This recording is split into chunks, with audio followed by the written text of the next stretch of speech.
They are. Emotionally supportive animal. Everyone feels better. All right, welcome to the Comprehensive Committee, Ordinance Review Committee joint meeting with Southern Maine Planning. We'll do roll call approvals here, starting to my left. Don Hernan, 33 Murphy's Way. Second, Donald, 896 Clarkswoods Road. Michelle Felicetti, Comp Plan, Red Brook Drive. Kim Rollins, Comp Plan, 49 Brock Road. Dave Ells, Comp Plan, 52 Island Way. Roger Grant, 137 South Water Road. Eric Green, Ordinance Review, 857 South Water Road. Steve Marola, Ordinance Review, 161 Chapel Shores Drive. Matt Duros, Ordinance Review, Fire Chief, and I live at 11 Partridge Way. All right, and then we are very grateful to have Michaela from Southern Maine Planning here tonight, who has done the hard task of collecting the data and smoothing it so we don't lose our minds trying to look at it. It would probably take us 2 years to get through what you have done in a very short amount of time. So thank you for being with us tonight, and I'll let you take the floor. Okay. Hi, everyone. Happy to be here. So, basically, what I'll be doing is coming for the first of 2 or 3 meetings with you all to go through the data and analysis. And so today I brought data and analysis for population and demographics, economics, and housing. And then for each of those sections, as I'm showing the data, feel free to jump in and ask questions while I'm going through it. And then at the end of each section, I've kind of drafted some thought-provoking questions for discussion about, as we're seeing this data, what should we be thinking about? How might this influence what we want to put in the comp plan or the policies and strategies we want to develop later on? And then at the end, I've included some next steps, both what SMPDC will be doing and then some recommendations for what the committee can work on in the meantime, given the data. So yeah, that's kind of the flow that I brought with me tonight. We can jump right in. So for the population and demographic data, as I go through it, just encourage you to think about what's happening now. What is your experience with what's happening now? Is it positive? What are the current struggle points? Is the data reflective of what you feel as a resident of Lyman, or is it actually surprising you in some way? And then think about what is projected to happen in the future, and does that align with what Lyman wants to happen in the future? Because those are the areas where you probably want to focus in on either creating an opportunity for it to change or working on some sort of solution that can help those two things align better. So historic population. This was fun to look at. It goes back, and I know it's a little bit hard to see with the lighting, but it goes back to 1850. Lyman's population actually declined from 1850 to 1950, and then had a huge surge in the 70s and 80s. I'm guessing some of you here maybe were here in that time and experienced that quick population growth. And so Lyman actually might have a different experience than some main communities in that your growth rate right now isn't as fast. Right now it's 4.2% from the 2010 census to the 2020 census. And that was quite a bit slower than the decades before, which were slower than the 70s and 80s. So still growing, and 4.2% is still a decent growth rate, but definitely slowed growth compared to what you'd experienced. I think the data showed was 98 people over the 10-year span, if I remember looking at the number itself. Yeah.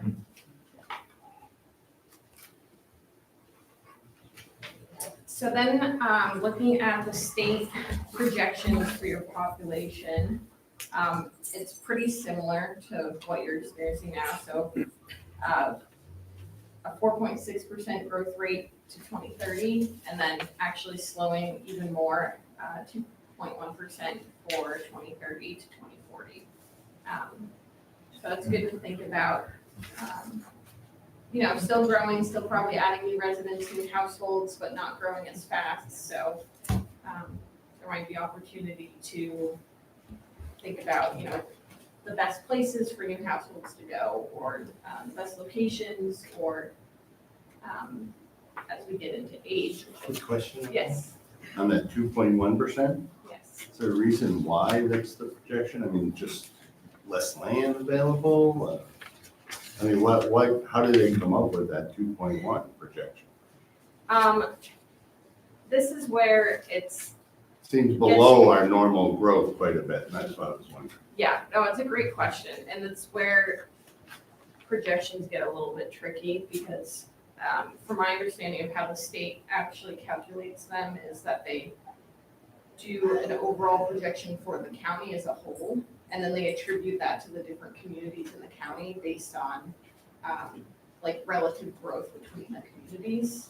And so it's, it's a guesstimate. So I would say the reason is probably, tied to land availability, historic patterns of development. And so, And the age is probably in particular. yes, and the aging. Michaela, how about the ages of children coming to age during that period, the 4.6 period? Yes. Are they figured in somehow to stay in Lyman? I believe it does account for population pyramids at a county level.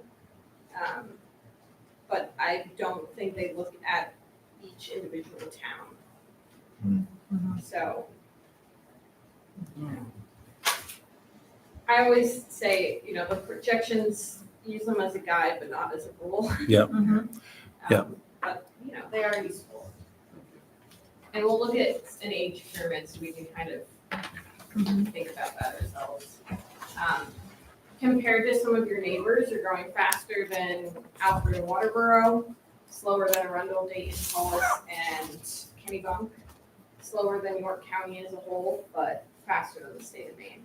And almost every community in southern Maine, western Maine, and coastal Maine is growing faster than Maine as a whole, so that's not surprising. Like Penobscot County and Rustic and Somerset, they're all seeing population decline, so it's got to average out somewhere. Okay, here's the population pyramid. So this will show which age groups are most and least common in the community now, and then if we add, 20 years, add 40 years to those population bars, we can really get a picture of what the community might look like, 20, 40 years from now. So as I'm sure you all know, Lyman has an aging population, and that trend looks like it's going to continue. The largest group in Lyman, it's in the orange, is 65 to 74-year-olds. And the next one is 45 to 54-year-olds.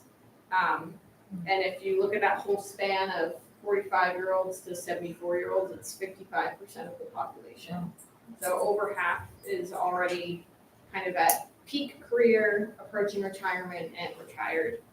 And it's fairly similar to York County, but even more elevated, more aging than York County, but overall the distribution is decently familiar or similar.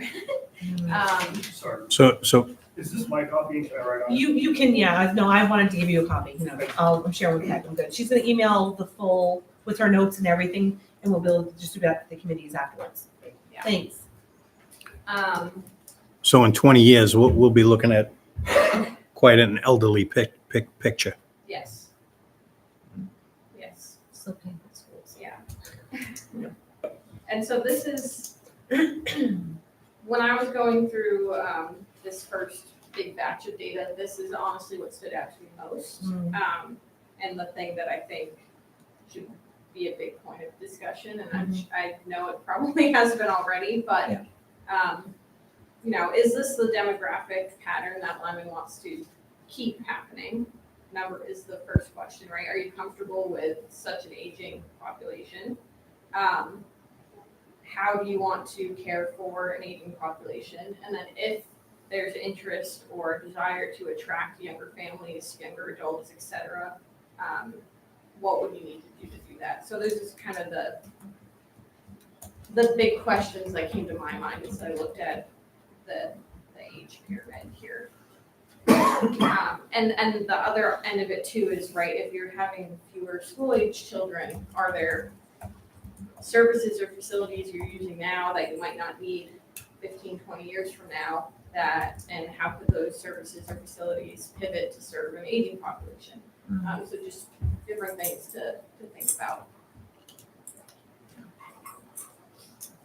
So this graph shows education attainment, and this is the quote-unquote highest level of education achieved by a person. And it looks at only people age 25 or older, so it's not mixing in with people who are more likely to be in school currently. It's looking at the adults.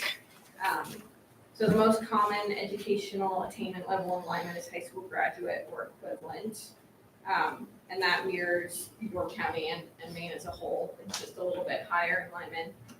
The second most common is some college but no degree. Lyman doesn't have any people that dropped out before 9th grade. So that's a good thing.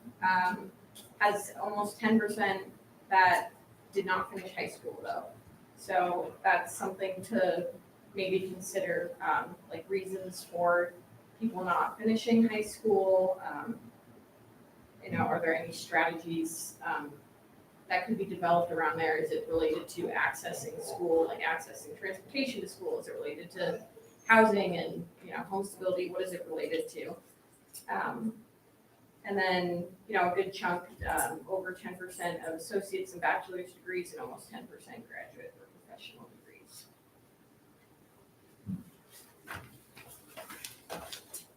Average household size. So, not too much stood out to me for Lyman in this. This shows in the lighter colors 2012 year values, and the darker colors 2022 values, and then the light red maroon is owners, and the light blue and dark blue is renters. So shows people who own tend to have slightly larger household sizes, which makes sense. And the one big difference was a pretty sharp decrease in the household size of renting households in those 10 years. But there are not a ton of rental households in Lyman, so it's also. Do you have a number for that? Yes, I think I have That'll it be in your later on. notes, okay. Yeah. Okay. I don't have it off. That'd just be interesting how many. Yeah, but I think that is a case where, a couple changes in, there's a family of 6 renting and then they aren't renting anymore could really change that number. But it's a little bit, the household size is about on par with York County, so. Do you know if it takes into consideration, like, I think from a school standpoint, if we have multi-families living together in a home and some families are considered homeless because that's not their key residence, they're living with other members, is that taken account into this? It honestly depends on how the individual answers the census Okay. or the American Family Survey.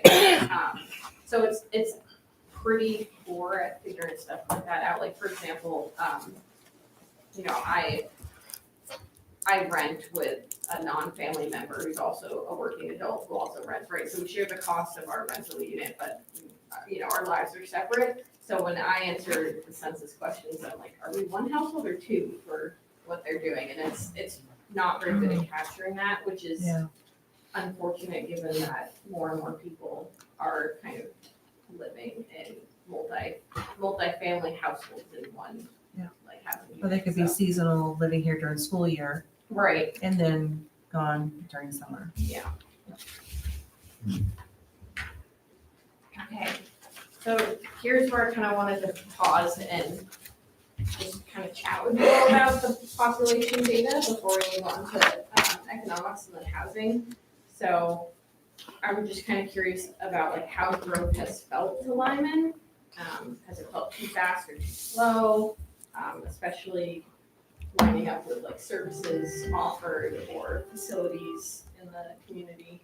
Has it felt manageable? And just kind of noting that like your answers to those questions should inform like your goals and strategies around like your land use decisions, since those are the ones that primarily influence, you know, how your growth happens. And then, yeah, we talked about the age groups and the aging population. So I'm just kind of curious about like initial thoughts about Lyman being an aging population and maybe like, yeah, just initial reactions and thoughts to that piece. There has not been a lot of development as far as subdivisions, because Cecile probably backed that up too. In the last 10 years, how many subdivisions? Just a small number. And they're small. I mean, you know, a 10-house subdivision isn't gonna do a lot. I mean, it's good to have it, but it's not gonna change the demographics of the town. There hasn't been, I don't remember the last large development. Maybe, but I don't think there's been one Well, for a long time. So I mean, that would hold down, maybe hold down the influx of possibly younger people. I mean, you gotta have someplace to live, right? Yeah. And that's the they deal. need starter homes for the younger. Yeah, and the subdivisions aren't, the ones that I remember, weren't starter homes by any stretch of the No, I imagination. would doubt They were higher end, more or less. Well, then we don't have services for the elderly. We don't have a drugstore, we don't have a package store, we don't have transportation for them to get to visits. I don't know how prepared, Chief, if you want to speak to as far as how you feel about the aging population, what, if that's a burden to the, I think the rise in our call volume and the age of the population go hand in hand. Like So- you've seen it, I can speak as far back as 2012, where we're close to doubling our call volume since 2012. and it's more to do with the aging population than strange things, freak accidents and. Yeah. Okay. So that becomes a more burden on the taxpayer with those as well, and everything that goes along with it. And with the limited population growth. Right. Seeing this really speaks to me that it's the aging population and not the population growth. I'll just say that elderly housing is something that is dear to me.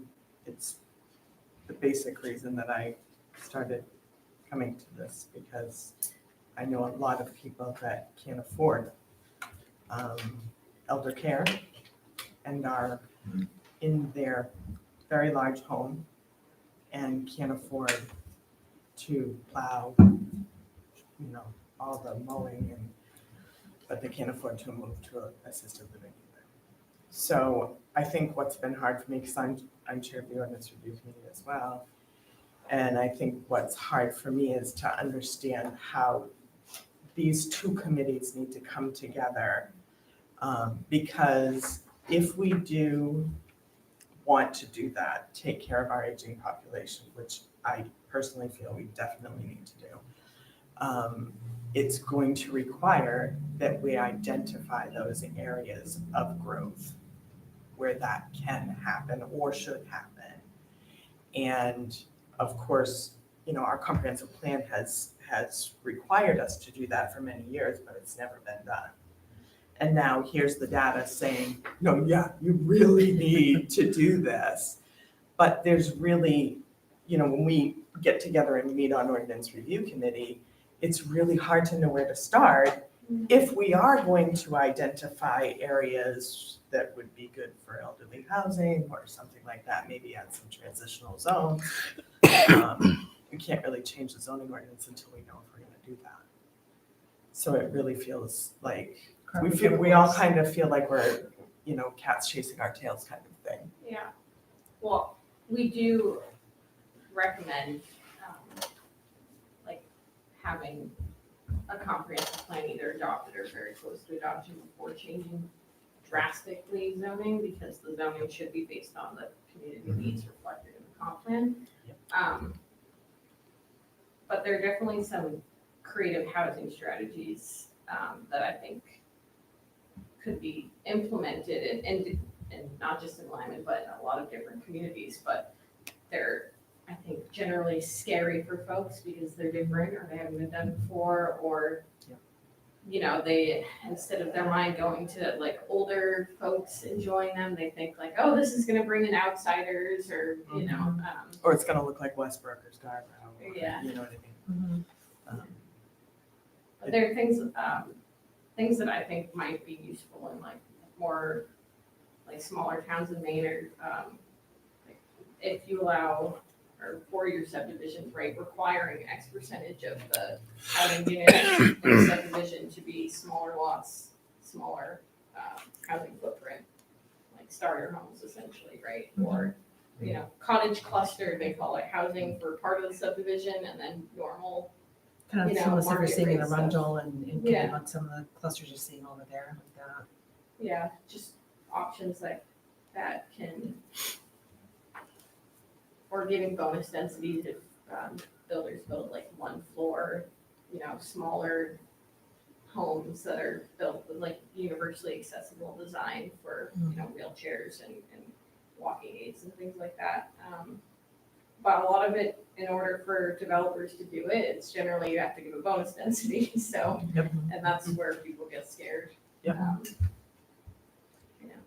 Is there ways, and like, when you look at this population piece, I think of a community like Keywood, where a lot of this aging population probably lives, it's a 55 and older community. Is there ways to, is there any way to break down like what percentage of this population lives in a community like that, where many of the people don't winter here? Like, you know what I mean? Like, that's a different aging population, or a different age or group of aging people than like the ones that are living within the community. Not that they're not part of the community, but Yeah, that's a good point. I don't know if there's any way, you know, because I know that they're always expanding over there, which is only increasing that on our Lyman end. But I think, don't they ask that on the survey? When you do the surveys, like if you year round or not, is that one of the questions? Yeah, I think so, Yeah. but it depends where they claim their residence. Right. Yeah. So, What does the census require now? I mean, don't you have to say you're you can't be a resident of two places for the census, can you, or can you? No, I believe you have to have one primary residence. So you wouldn't, in theory, then you wouldn't, You wouldn't be answering a census in Lyman, Maine if you were a resident of Florida. yeah. but then you don't know that I what would say. percentage of those people. Right, what they're So we answering. may have more people that Right. come here during Right. the summer months that don't claim this as their residence. Yeah, That we are not even capturing, right? yeah. Because we got several ponds, lakes, whatever in the area, so. I mean, I know a lot I'm of sure there's a people, lot of them that come and go. so. there's a lot of people that the parents come up in their RV and stay on their lot for the summer and then go back, but they're here for 4 or 5 months, you know, but they're residents of Florida. Is that where the housing chart shows that homes are empty? Would that be a category? Yeah, there is a category for that there. So it could capture, it does capture seasonal and vacation homes to the extent that people are honest and report them. It wouldn't capture, you know, the people in RVs Right, or right. that sort of thing. I got someone that lives in a trailer that comes up on weekends, that lives in Mass, you know. I don't think they have anything yet, you know, no well, no water, nothing, so, but they're here. Okay.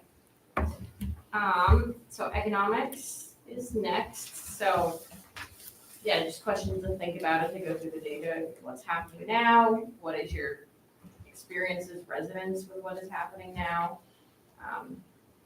There are fewer like strict projections in the economics and housing sections, but what are the patterns?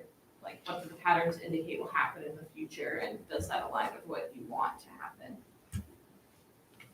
So this is households by income. Lyman's in the orange, York County's in the blue, and then 2013 values are the brighter, lighter colors. 2022 values are the darker hues. So Lyman's median household income increased from 69,000 in 2013 to 81,000 in 2022. And you can see there was a pretty big shift in households at the top end of the household income, which I thought was interesting. So quite an increase in people making 200K or more a year.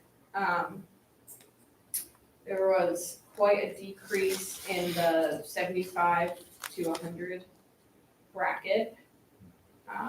So it seems like perhaps those folks all shifted up. We got some raises, huh? Yeah. And then, yeah, there are no households in Lyman reporting incomes under 10K now. Still some reporting incomes between 10 and 15K. How do you live on that? Yeah. But this is all census data, right? Yeah. So does that include, when you say income, does that include all sources? I can't remember. Yeah, I mean, including like an IRA, withdrawals from IRA and things like that.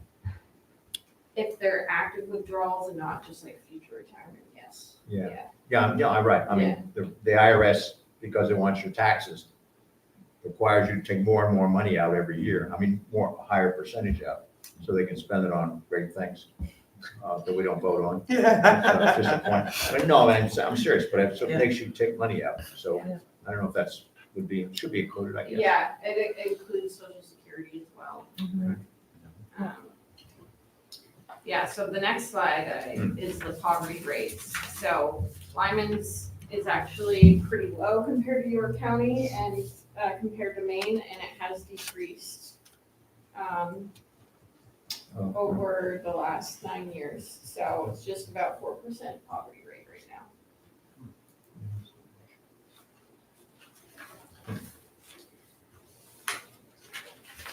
now. Okay, here's the unemployment rates. Really exactly mirrors that of the county and the state. So not too much significant here. It's pretty low right now, around 3% unemployment rate.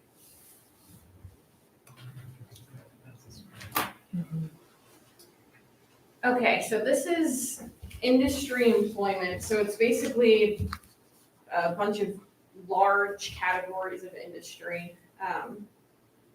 That's what the data is broken into.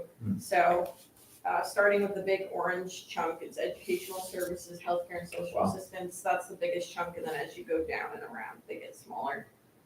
The next largest is professional, scientific, and management, administrative, and waste management services at 17%, manufacturing at almost 17%, retail and trade at 12.5%, construction at 10%. So this is, and these are industries. This is industries, not residents. So it's not the percent of residents employed in each, but rather like the share of the industrial market. In Lyman? This is the share of our industrial market? Yes. Industry. I did question the data on this one a little bit. Well, especially construction, I just think that's all. Just from.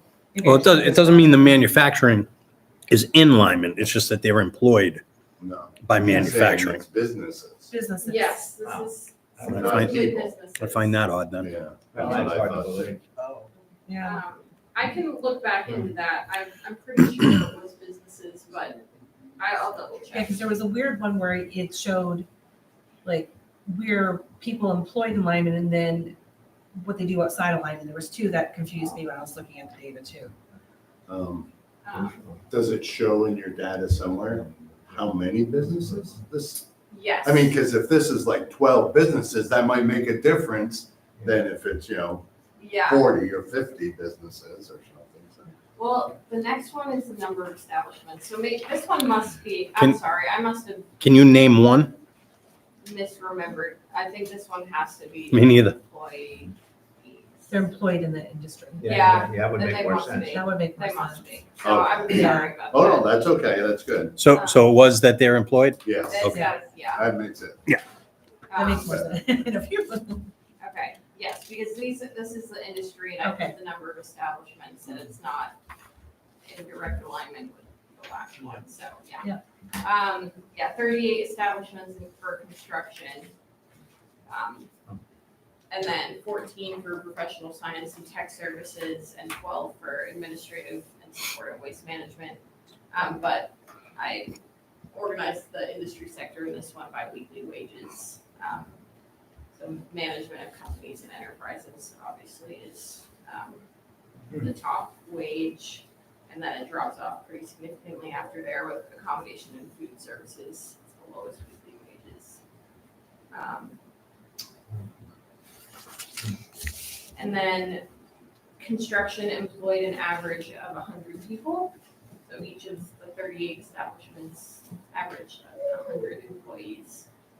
And that's in the middle of the wages, so it's a decent. Okay, Where do you see 100? I'm missing that number. that's just something I wrote in my notes to Got share. it. Okay, We'll have that afterwards. Gotcha. Yep. She'll have that. She's gonna give the notes to us as well. thank you. So this is total annual wages, so all of the industries in Lyman, their wages added up. And then also in the other towns. Kennebunk, of course, is real high. But you'll see Lyman is the second lowest of Lyman and its neighbors. And then I was just kind of curious, so I did a wages per establishment calculation, basically, comparative through the towns. And Lyman is by far the lowest when you look at it that way, at 161,000. The next lowest is Waterboro at 258. So that's basically just saying that, in total, Lyman has more establishments, so it helps boost it up from being the lowest compared to Dayton. But when you look at what they're paying based on and the number of establishments, Yeah. the ranking changes. Yeah. So it's just kind of interesting context to think about. Okay. Yeah, so my big takeaways from economics are really that the household incomes are pretty aligned with that of York County as a whole. A lot of the data is fairly aligned with York County as a whole. Unemployment data is aligned. Your jobs offer lower wages than those in surrounding towns as a whole. And so my questions are more about are there any unmet employment opportunities? Are there businesses that might be attractive to have in Lyman that could support some of your other goals? Maybe that support an elderly population, that maybe could also pay better, that might attract good jobs for Lyman residents, and what kind of employment opportunities may align with Lyman's vision. I know you're more of a residential community overall, but if there were more businesses or key businesses, what might those look like? At one time, we had a selectman that was talking about forming a committee that would sit down and look for industry to come to us and reach out to them and try to attract them to us. And he moved to Alabama, so that kind of went to the wayside. Yeah, Baldwin is also talking about that in their comp plan committee. I think it's a really good idea if it's of interest. You have to go If you out. bring 4, 5, 6 people that would sit down and say, this industry would suit us well, and try to attract that industry here. Right, and I think that goes in hand with, it requiring us to find a village area, a growth area, finding areas where we actually can place these things that we want to come here. Because until we know where we're gonna allow maybe zoning changes or things to happen for an industry to come in, you can't reach out to anybody because it's yeah, we want you, but we have nowhere for you. or we're gonna put you between two houses and then people go crazy and then they don't stay, that. So I think it's having a more refined understanding of our zones and what the layout of Lyman should look like as the future comes for businesses to come in here and supply for our residents and have it more fluid, because we're kind of choppy the way we're laid out right now. In my view anyways. We have contract zoning is on the ballot to be removed from our zoning ordinance, so it's kind of counterintuitive to this, but Well, but if we contract zoning is identify the pretty areas again, Right, that's. we're gonna, if you can create those areas for them, then Yeah. it won't be. We make a can build difference. those as we go. Right, and make it more, again, more aligned with, so you don't have a gravel pit in the middle I of would say- residential. One thing, I mean, Lyman location is good for people who work in other larger towns. In other words, we have 111, we're in a pretty, not central location, but you could work a little bit north, you could work south, you could work in Portsmouth at the shipyard.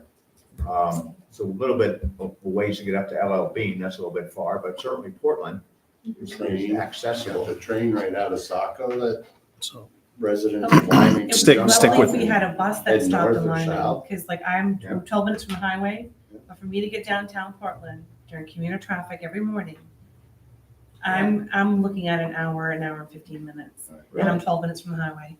Oh, my God. The traffic, and then Getting come worse. the tourists, it can take me over an hour to get home. That's why when we want a 6 o'clock meeting, I'm like, oh crap. I mean, 6:30 is better for me because then I actually might make it on time and not skidding in like a month hour. Hmm. But I couldn't go home tonight. I had to come right here because I would have been pulling in my driveway and pulling right out. Right. But that's the nature of Portland. I'm downtown Portland. Yeah, 111's a nightmare. Absolute nightmare. Lyman's pretty close to the center of York County, I Yeah. Alfred technically is. think. Is, yeah. And there's no easy way to get here from there. There's 111. Well, they're doing, North Street now too, they're putting an exit ramp there. Yeah. And that'll On and fill off right up ramp. like that too. It's crazy. Should help a little bit I anyways. hope. but that's a ways off, isn't it? No, it's Oh, almost that done. one's almost done. Yeah, probably another month maybe. Looks like it, at least last time we drove by. These are really good questions though, for Yeah, food for thought here. okay, we can go on and on, I'm sure. Yeah. Let me get into that. Yeah, the more you look, the more there is to see. That's why I love planning. Okay, so I kind of same similar set of questions here about housing, but maybe I think sometimes people get very caught up in housing and they think about it all together at once. And sometimes I think it's easier to try and break it down a little bit, like think about your housing stock, think about the housing affordability, think about the 10 years of ownership versus renting, and sometimes it's easier to think about them separately and then see how they combine, and because the problems, if you're experiencing problems with any of them, they might be problems that can be solved together, but they might also need to be addressed from different angles. So it can just be helpful to try and like break those pieces down, and then put them back together. So in 2020, you had a little over 2,200 housing units. About 1,600 of them were single family, 27 were multifamily, and 213 were mobile homes. So very, predominantly single family. Yeah. And then your occupancy rate was 81%. So there were 406 vacant units, which is quite a lot. That surprised me. But when I looked, this goes back to your point earlier, 347 were vacant for seasonal or recreational reasons. So there are a few that are vacant because they're just sitting there, never being used, or too dilapidated, or because they were being sold, or tenure was changing. Most of them were for seasonal reasons. You didn't like it either. Okay, so, sorry, the numbers on this are real small because I pasted this from a different report, but this is 2000 and then this is 2020. And down here, the 100,000 and up here is 500,000. And this is Income. median income and this is median home price. Okay. So you can see the gap has grown significantly. There will always be a gap, like the median home price is gonna be larger than what someone makes in a year, right? So there should, even in a healthy housing environment, there's going to be a gap. But the issue, right, is when You get that. the gap gets bigger and bigger and bigger, with no stop.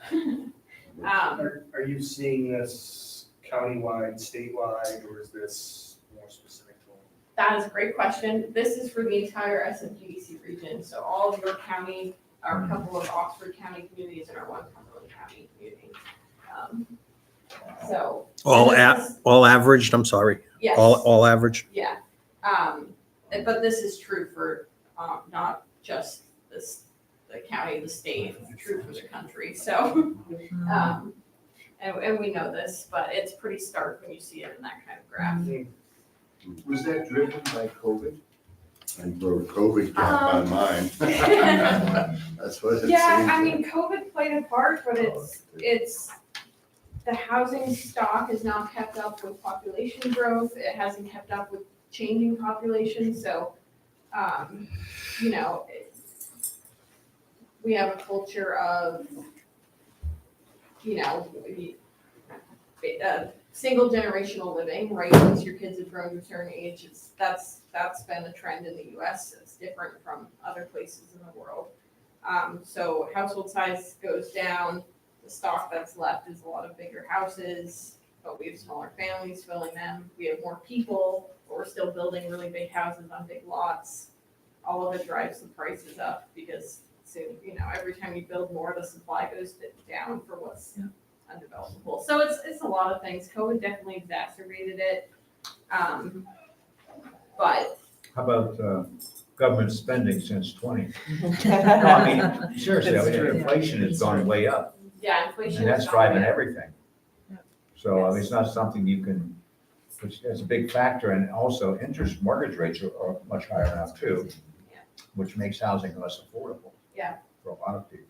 Oh, yeah, absolutely. And a lot of the articles I've read also talk about, you know, the problem with zoning in towns, your smaller towns, and it's very restrictive. It's hard to do anything where maybe you could fit not a million people, but, you know, give, so you could have extra housing for people. Yeah, and the thing, right, is if I'm a developer and I want to build something, I'm gonna wanna build whatever's gonna get me the most money. Right. Right, that's my job, I'm gonna want the most money. So if the town doesn't have regulations about what I can build, I'm gonna build whatever it is that makes me the most money, and that's gonna be a single family home that is, you know, huge on a big lot, because I'm gonna be able to sell that for the most. So if you don't have the local incentives for developers to build different things, then they're just gonna keep building that. And that's also where you're gonna have offset in income and level of living and years living in town. Yeah. Kind of local incentives where you mentioned thinking. Well, the zoning, that's huge. Right, having good zoning, I would yeah. agree, yeah. Good zoning, density bonuses for the kinds of things you want to attract. Impact fees for different things. Some more creative solutions like public-private partnerships with places like Avesta Housing or like the Westbrook Housing Coalition just started partnering with Biddeford as well. So there's different solutions. I think it's good to start with zoning because that's going to affect everything else. So it's kind of like got to get that in a row.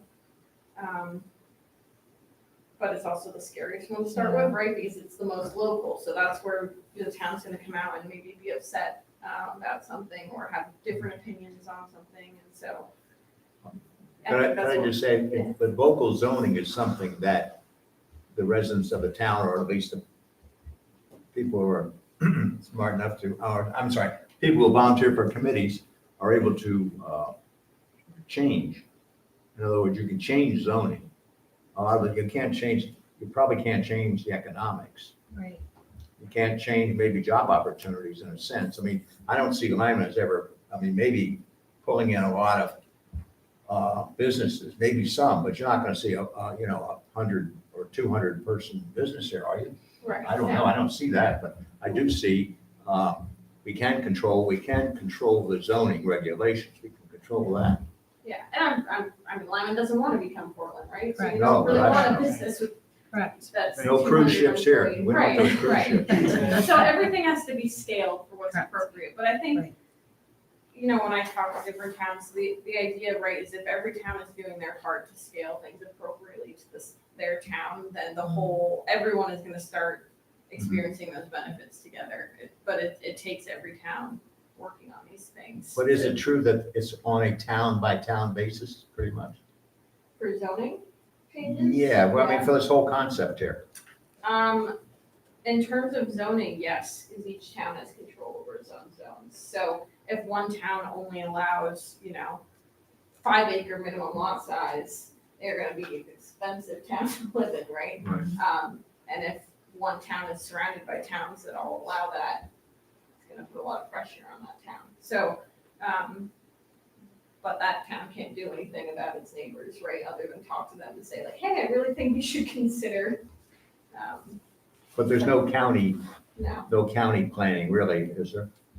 not for that, To speak, no, for housing in general. no, yeah, not That's, yet. that's what makes, when these keep I don't coming out, I that's don't what want makes to get off on a me, tangent, but I'm No. saying is it's really every town's on its own, right? yes, Pretty much. yes. Yeah, That's why we are reaching out for help. Yeah. for zoning, I mean, the state's definitely taken a huge interest in housing, so, Yeah. Yeah, but Yeah, their approach is force it down and tell you to change the rules without giving any assistance to help. The In case mandated anybody from the state changes is are, watching, which I doubt, possible. the mandated changes are coming now. Yeah. Yeah. So we try to I get think ahead of that. if towns don't, yes. If we don't So, start they down the don't. path of, If they don't. Okay. This is some more SMPDC region, stats that are kind of fun, so. I'm just gonna go in here. Median, Wow. there we go. Median home price is almost 500,000 in Crackers. 2023 in the SMPDC region. Median annual income of 75K. how do you do it? Oh, This is the annual income needed to afford the median home price. let's see. So you would need an income of around, let's see if I can see the grid lines, like 170K. So that's like family income? Yeah. In 2023, what we call our unattainable homes sold, meaning that they're Mhm. out of the price market for the majority of residents, 2,099, affordable homes sold 58. So, it's a big problem. Yeah, it is. It's huge. Okay, here are some stats, a little bit easier to see. Lyman's affordability index was 0.42, which is about in the middle. There are some that are less affordable, like Seabunk and Alfred, and some that are more affordable, like Waterboro. Median income of 68,500. Median home price 470,000. Home price affordable to median income would be 198,000. No. So that's a gap of $272,000 between the home price that would be affordable and the home price that's available. So that's your down payment. No kidding, huh? Jeez. So 88.7% of Lyman households would be unable to afford the median sale price for a home in Lyman. It's crazy. Yeah. And it's scary, but also it's not unique to Lyman, which No, is, Yeah, it's yeah, somewhere sure. better Yeah. than many other places, but Yeah. still, it's a shame. it makes it scarier and less scary at the same time. 'Cause it's like you're not alone in dealing with this Right. issue, but it's also very overwhelming. It's scary It's- across the it's- board, yeah. It's very It's overwhelming. not. No, Alfred, yeah, right there with us. It's very overwhelming. This is the affordability index on a line chart over time, so. Around 1 is, or higher is a good value, because it means it's affordable. 1 is kind of like break even. So Lyman was very affordable for a while, and then about in 2016 is when it started getting less and less affordable, and now it's, on par with York County in the state of Maine. Was a lot of that COVID driven? Well, it started happening before COVID, but then it really took off in COVID, so yes and no, but definitely related to COVID. The scarcity has made the values. And the delays, yeah. This is median home price, from 2000 to 2023. So, see, it was about 130,000 in 2000. And now we're up to, 460, 470. So, yeah, but again, on par with York County, so the lines are pretty even there. Yeah, this is looking at the households unable to afford the median sale price. So, 2012, it was about 44% of households were unable to afford the median sale price, but now it's, as we saw, close to 90%.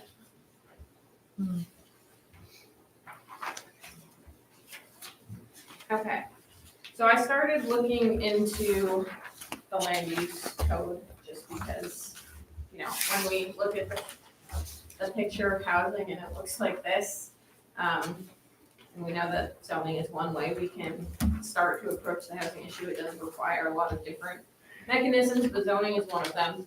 So I was just looking at your residential district. It wants to provide areas for medium density residential growth in such a manner and at such locations as are compatible with existing development. But your existing development is mostly single family homes, and we saw the sale price of single family homes. So that's where I as a planner go, okay, while this is saying medium density residential and it's technically allowing single family, 2-family, and multifamily if there's a site plan review, there is some language in there, right, that's a little bit limiting towards kind of like the undercurrent of what housing is desired. And so it's just something to think about as we approach zoning updates and, housing strategies, making sure that the language in your zoning code is, promoting what you want to see. But not limited to. The famous 4 words. I have just one thing though. So when we first started, when LD 2003 came out, we originally were just dealing on ordinance review committee, we were just dealing with the accessory dwelling units. And we were under the belief that we had to only deal with that part of it because we had one of the 3 criteria was urban compact, US Census designated area, or town water, town sewer. And because we didn't have any of that, we were able to just deal with the ADU portion of that bill. And we have now, late breaking, is that we actually do have to deal with the affordable housing aspects of the bill. So that changes things a little bit, doesn't it?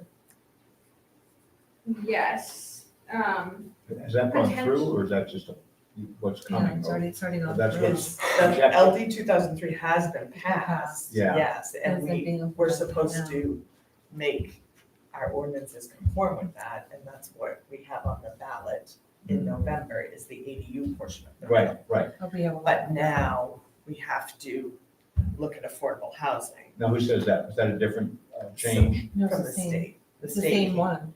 It's the same bill, Yeah, it's just that we were under the impression that we didn't have to deal with anything but ADUs.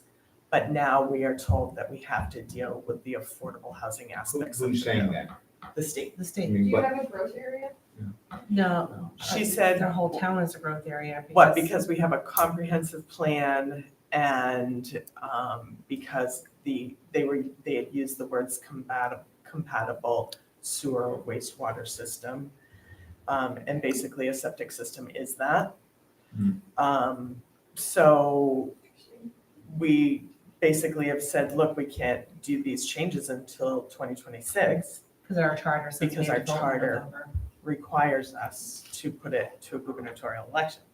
So ordinance review committee has to kind of shuffle and say, okay, we're Yeah. gonna deal with this part of it. And if that is the case, and we definitely do have to deal with that aspect of the bill, just what you have here saying that we allow multifamily with site plan review limited to 6 units per building, that could stand the potential to put a lot of units. Well, Because right now, our ordinance says that for multifamily, you have to have double the acreage, half again as much frontage. right, LD 2003 says we have to remove that. so it says you have to allow the additional units, but you can require lot area per unit still. So, The Now, I mean- frontage isn't, we cannot We require, have to remove the We have to frontage remove the requirement. yeah, the frontage piece. and the extra parking can't be part of Um, it either. you can require parking at a specific rate for affordable housing developments. And then for all other developments, parking is just whatever your parking Right. requirements are. And then ADUs, no parking. But the 2.5 times your base density is what the affordable is. If a developer comes and says, I'm building 20 units and 11 of them will be affordable, so 51%, 11 of them will be affordable at, the federal level definition of affordability, then they can get a 2.5 bonus density for the base zone. But if they don't do 11 affordable units, they can't do it. Right. And Right. I've never seen a developer swing more than like 12% affordable units in a development, let alone 51%, unless they were getting completely funded by like a federal HUD program for building an affordable housing development. So my point in saying that is, although affordable housing is needed, I don't think the 2.5 bonus density with the stipulation of 51% of units being affordable, I don't think it'll ever happen. But you Because have it's those not. gentlemen that just, the Portland article where they're building the ADU into the condo so that it can be rented out. There's a whole, they're local in Maine, they're doing it in Portland right now. Yeah. And that's just it. There's so many things everyone's minds are blowing with the things that 2003 are saying the towns need to do.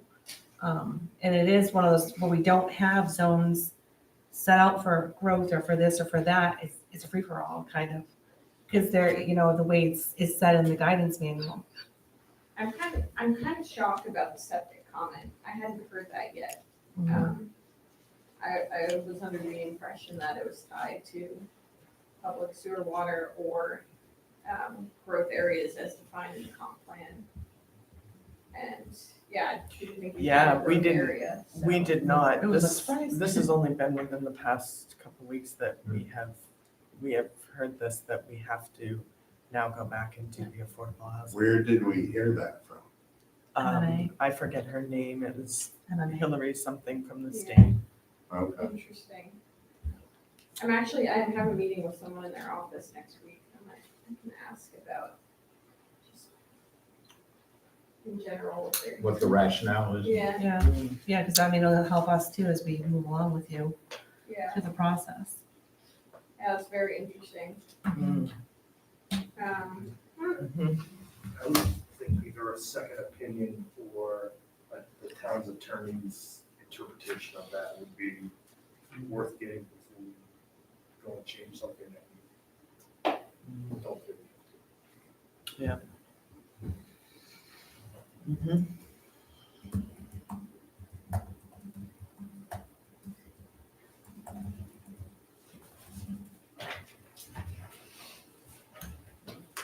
Sorry, just want to write it up. No, that's fine. Oh, and the other thing I noted, your minimum lot size in the medium density residential growth area is 3 acres. And 2-family requires 6 acres. Mm. So, it would be pretty hard to even build a 2-family on 6 acres and as a developer and want to sell that. So just, food for thought. So, yeah, your existing housing stock is mostly single-family homes. You have a decent number of seasonal and recreational homes. Your most affordable housing option is really the mobile homes that you have at 213, I believe it was, since there's 27 multifamily units, but mobile homes continue to be one of the most affordable housing stock options out there, and you have a good number of them. Even though the majority of those can only be purchased by 55 and older. Yeah, I mean, especially with Lyman's population, I think it's probably serving a need there, right? And that doesn't take into account they're renting their lot, so you put that monthly payment on top of it, which is over $500. That then takes it to a different affordability. Yes. Well, and I believe there's been some state legislation and talk about trying to Yeah. make sure that, I've heard that. people who own the land under mobile home parks are not changing rental prices too much in a given year. So 10% a year is what they've been doing in Kiewit. That's crazy. yeah, wages are not increasing. No. I know, Drastic. definitely, Yeah. Yeah, and then my other key takeaways right around housing unaffordability.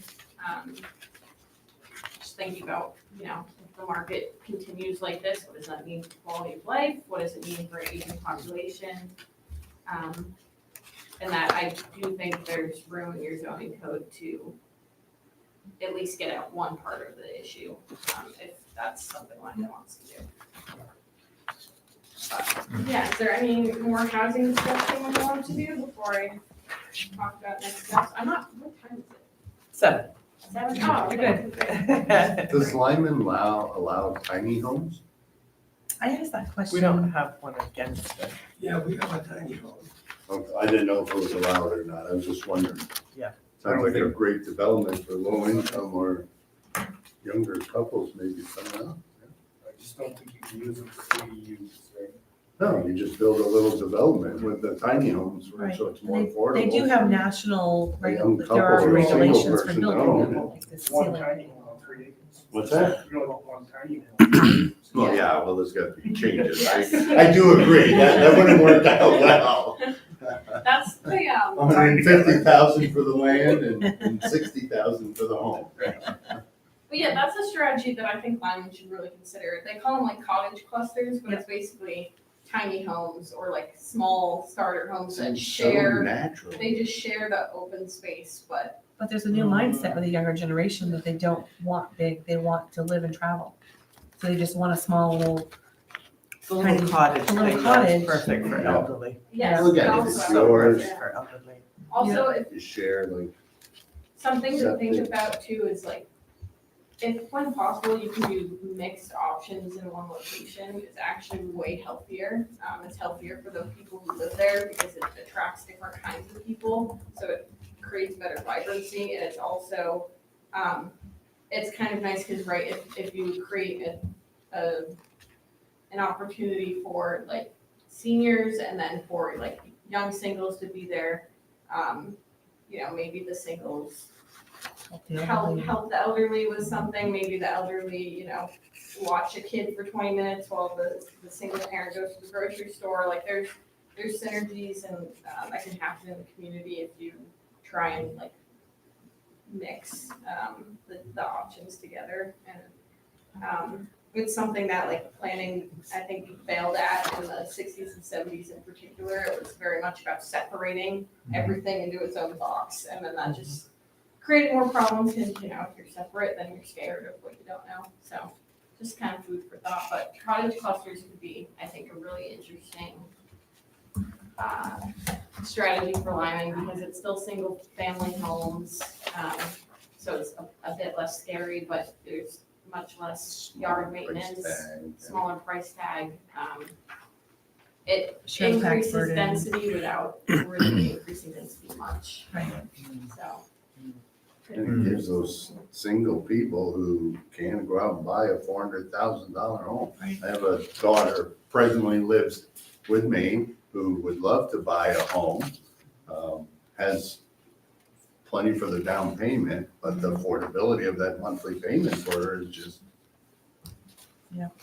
Everybody. So she's stuck right now. So things like that, I always try to think of things, how can we make it better? It's the first time home buyers in the elderly. For sure. We're very short on that in town for both of those Yeah. considerations. And the thing is, like, renting has just gone up and up and up too because of the housing supply. So people who are renting are even having a harder time saving for a first-time home because rental prices have increased so much. How are you supposed to save? So, And wages have not kept up with any of that. No. Okay, so, we went through that quicker than I thought, so I can go through next steps and then we can kind of talk through ideas if you want to. We don't have to end with here, but I'll just go through these now anyways. I will send, an annotated version of this presentation out to the committee, so if you wanna upload it to the website, whatever, share it around, feel free to. I'll also be, like, there's, more housing and economic data than what I shared tonight, but I'll be putting all of that into a Word document kind of orderly. I will send that out. I won't send that right away. Right. Take me a little more time to do that, but also send you the Excel files so you guys can play with the data yourself. And then I'll come back at some point and present more data on other sections, natural resources, transportation, historic and cultural resources, et cetera. And then, okay. No, okay, this is the same thing as the last bullet point, I just made it nice and big here, so I'll switch to the slide. My recommendations for kind of using this data are just really thinking about the future that Lyman wants and how that relates to the data that you have available to you, both like this data and also your public feedback and your survey data, right? And thinking about where there are opportunities, what might threaten the desired future that Lyman wants, what policies or programs might help Lyman get the future it wants. And then also, since SMPDC is just doing the data, working on like the text to accompany the data and toward chapters. But a lot of that, hopefully, just in the explanation of the draft you'll have, and just maybe have to tweak things here or there to make it flow the way that you want it to. Sure. Yeah, those are my next steps.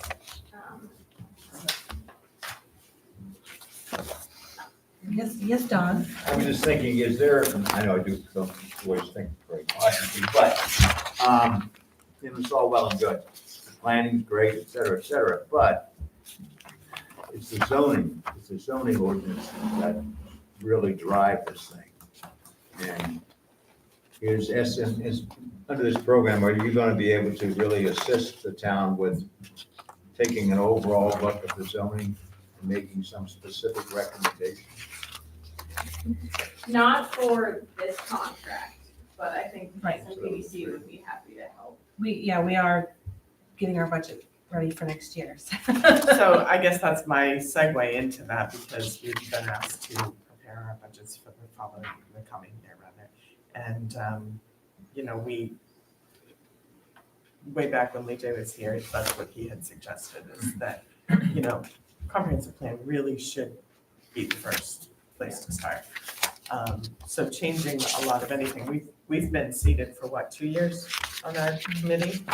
And we're just cats chasing our tails, because every time we go back and start at the beginning, it's like, well, but if you change this, then you can't change that, and you gotta do this, and you gotta do that.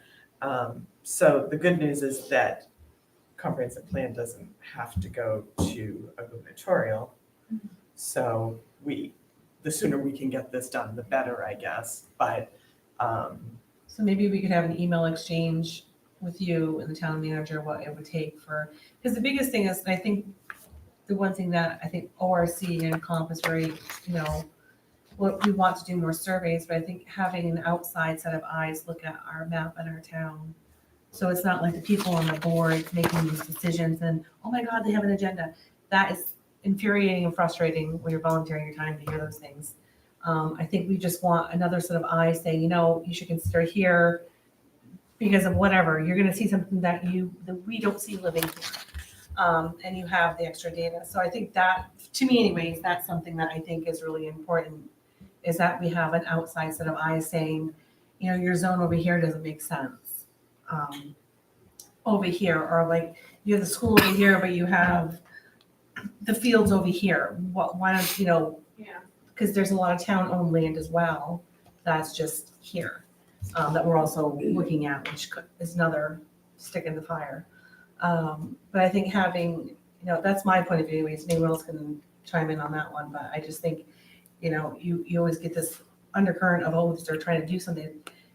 It's like the town has to change, whether it wants to or not. Change isn't always a bad thing. It's hard sometimes.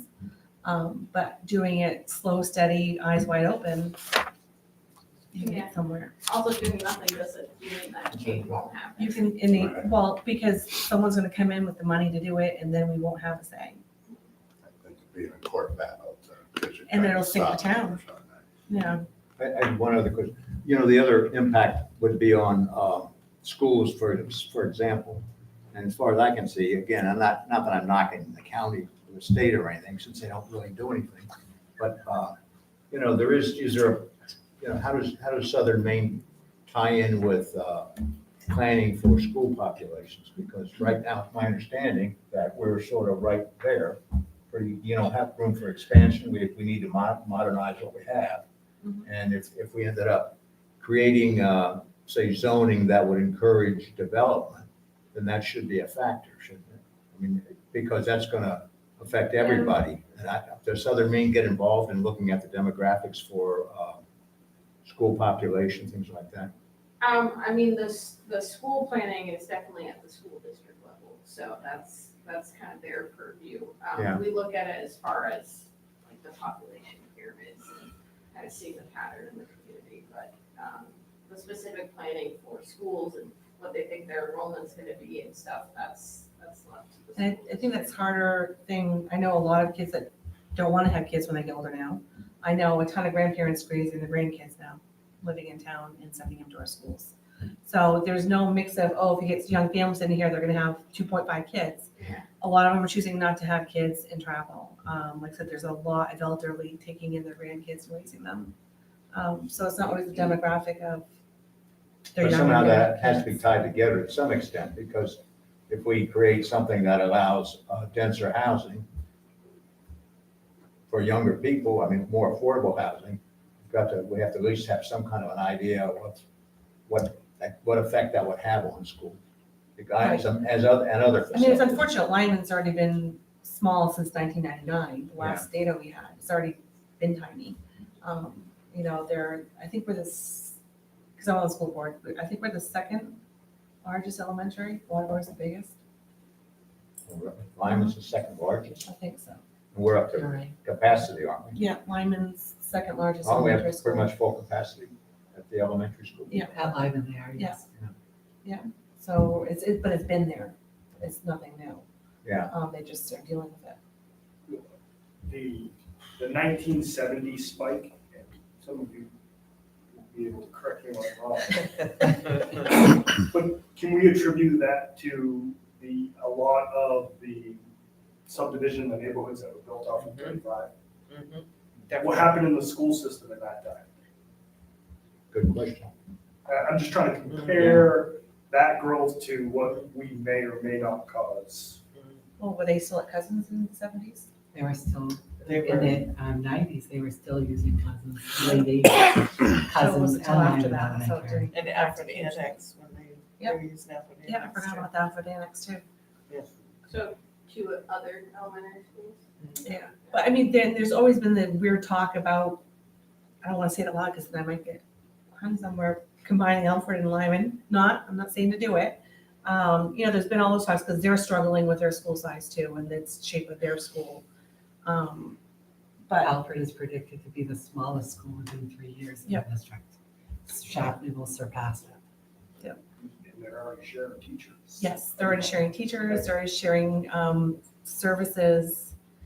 All Word the schools are, Regionalization has gone around in all of these Correct. services for a long time. It's just. And the high school's in the worst It really shape does of all make of them. sense. So, You have to- I would be interested to ask like the district, because I know how they predict like Financial sense. employment. So looking at like kindergarten numbers are in, the numbers coming in, they look at live births within the area to make that prediction for the number of teachers in classrooms. I'd be interested to know how Lyman's numbers, is it lower than the prediction when they look at those rates, or is it higher? Working in the schools, I know that Lyman has the largest kindergartens right now in the district. yes, it does. So, then I wonder, is our prediction, the prediction that the school has for data, is it much lower than what's really coming in?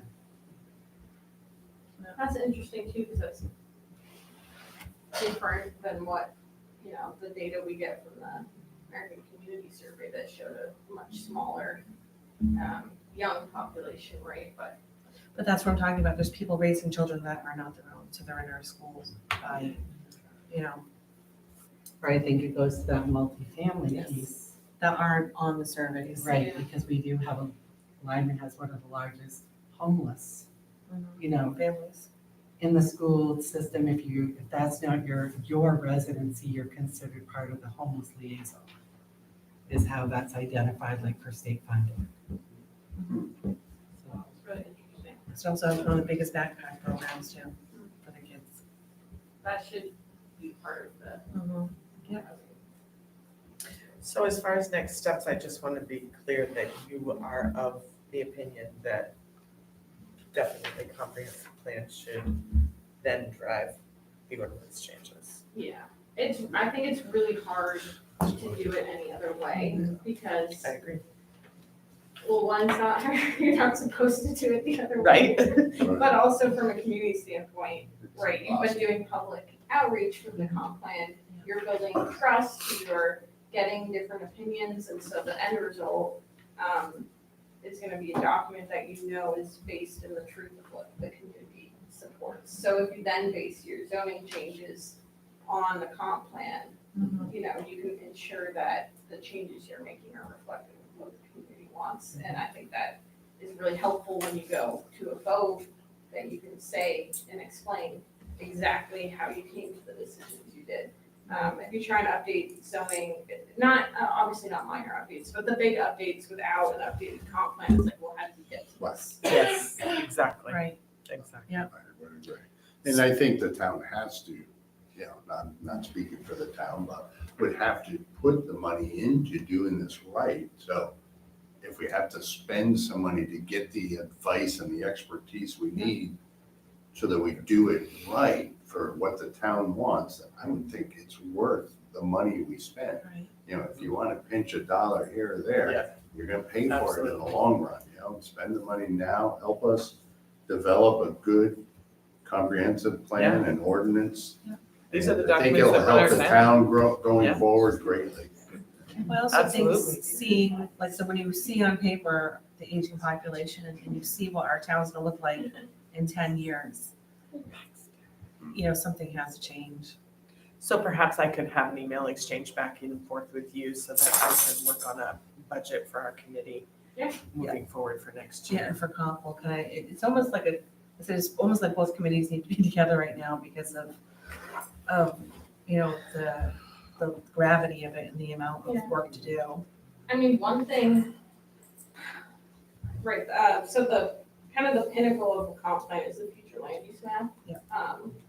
That might be something that the ordinance review committee can really help with, because they're like ideally, a future land use map, right, is the picture of the community's vision for itself, and then the ordinance review committee, the planning board, build the zones based on the future land use map, and so that might be like a good synergy to explore. Workshop with the two committees together and see where we can get.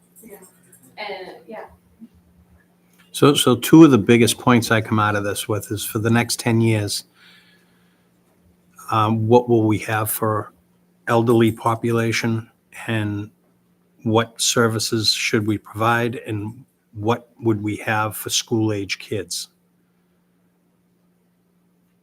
And see if we can't simpatico. Bringing in younger families, I think it's gonna be important to line into as the population ages. You need to bring in those younger families, because that helps those fixed income people afford to stay in Lyman.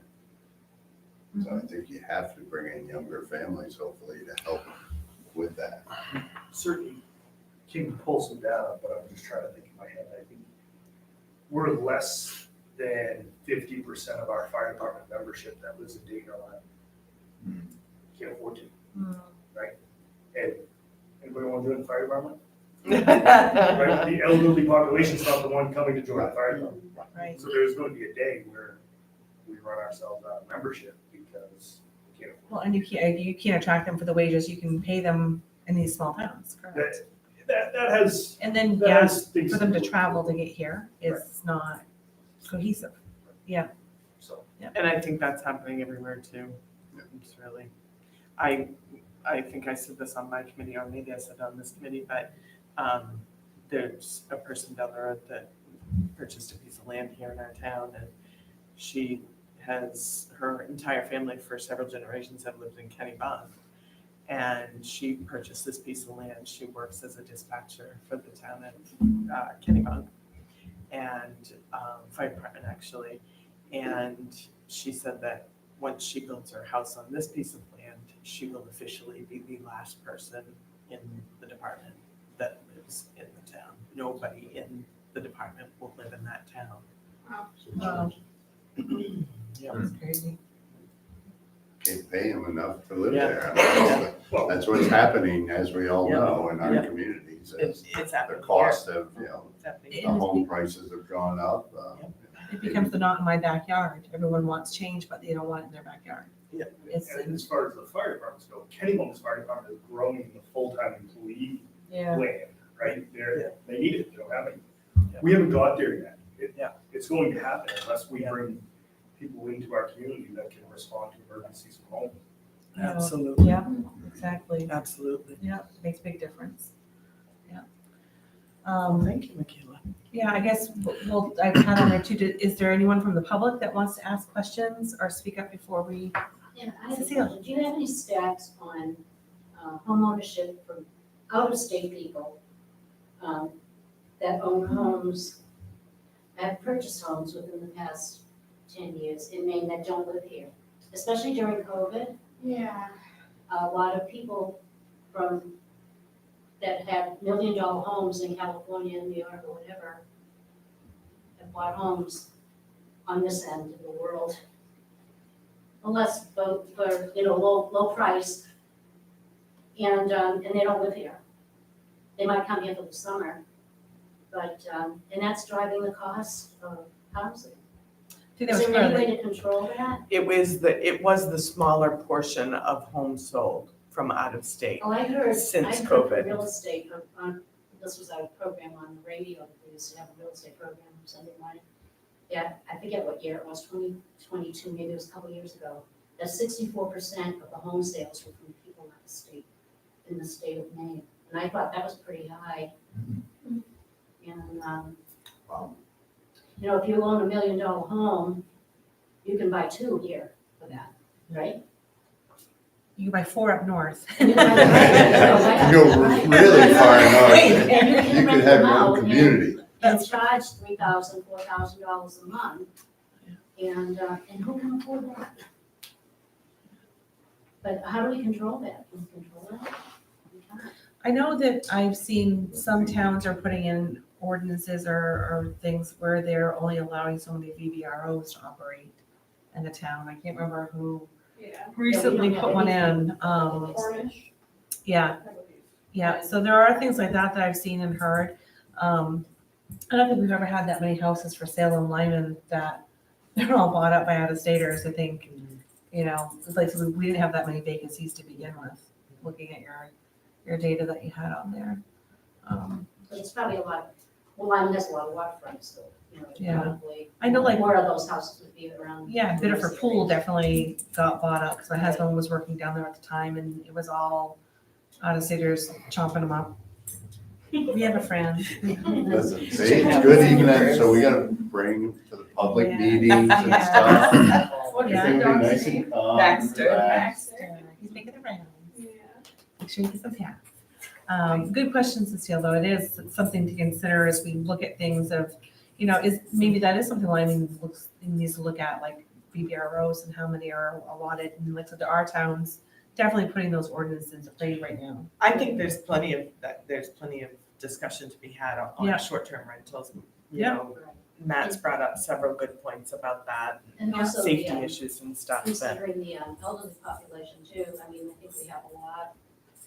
I don't know what the statistics are about how many, but many of them, summer here and winter in Florida, and Florida has no income tax, so, you know, they're residents of Florida. But when they're here in the summertime, they're using our services. Mhm. So But they're paying taxes too. they're paying real estate tax. Right.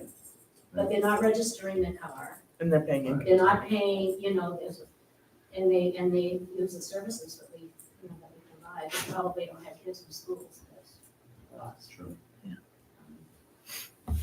But it's just nice to know we have numbers on that. I don't have numbers on that. No. That's hard when I think you're dependent on surveys and people answering honestly. So that's a difficult one. And the funny thing is, life circumstances can change so fast. They Yes. could lose their place in Florida from a hurricane and then they're here for a few years. Or someone gets sick and they decide to stay in their other location and then they're gone. I think that's the difficult thing with seasonal residents, to try year to year what happens with them. You know, it's really hard. But if they're renting their home in the wintertime while they're gone, the town doesn't benefit from that rental income. It's not considered rental property, is it, if they're doing that? So I mean, this, I think it would be, wouldn't it? Well, right now, we don't have a short-term rental ordinance, so, I Right, mean, there's plenty of ways that that could be implemented. You know, they could either pay a higher tax, or they have to pay a certain amount of fee per year or whatever, but right now, we don't. Yeah, lots to think about and consider with those ones. That is a hard one to track. And I mean, let's face it, we have a lot of people living in cars and campers right now too. I know That's- it's sad. It's unfortunate, you know, so we're not even tracking those people. And we have rules about living in campers, right? I mean, they. But who's gonna police it? That's the thing. There's the policing of it. There's no enforcement really that can be done. And they gotta live, Right. you know? So it's a hard. So what's the bottom line here? We gotta get a budget for next year, right? Yeah, For at our ORC. next meeting, we're gonna have some conversations with Michaela, about budgeting and what we'd like their expertise and advice on going forward, with some of the harder things for us and their outside eyes on maybe thoughts we've had and come up with. And then there's more data they're compacting for us. Like she said, they're still doing Right. transportation, natural resources, and historic, and a couple other things, right? Yeah, and some big picture land use stuff, so I'll print some maps as well. Which should be That'd fantastic, be yeah. helpful. Yeah, so maybe between that, we all can have a meeting, get our budgets together, maybe have a joint workshop with both committees and go over I think the big ordinance picture. review should join the next committee with Michaela as well, the next meeting with Michaela. Yeah, makes sense to me. Yep. Are there any- Learned a lot today. Yeah, are there any more Yes, for questions from sure. anybody, for public, anyone, either committee, town manager? No, nobody? Make a motion, adjourn the meeting. Can I have a second? No, thank you so much for your time Thank you, tonight, Michaela. and extremely helpful, great Super data. helpful. Yeah, It's a lot to absorb and, Yes. yes. and think about going And if- forward. If, as you absorb it, you have questions on particular tables, let me know. When I send out the Excel packet, it'll Yeah. have the sources for each one. So, Okay, good, excellent.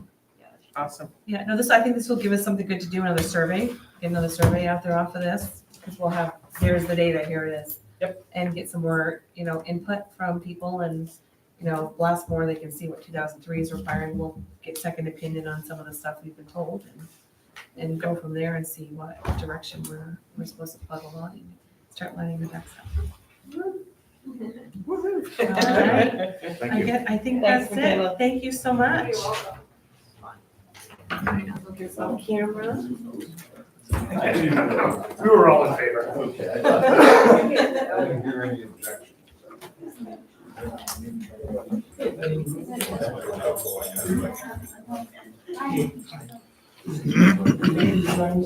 That's all I'm allowed to see my boy. Yeah.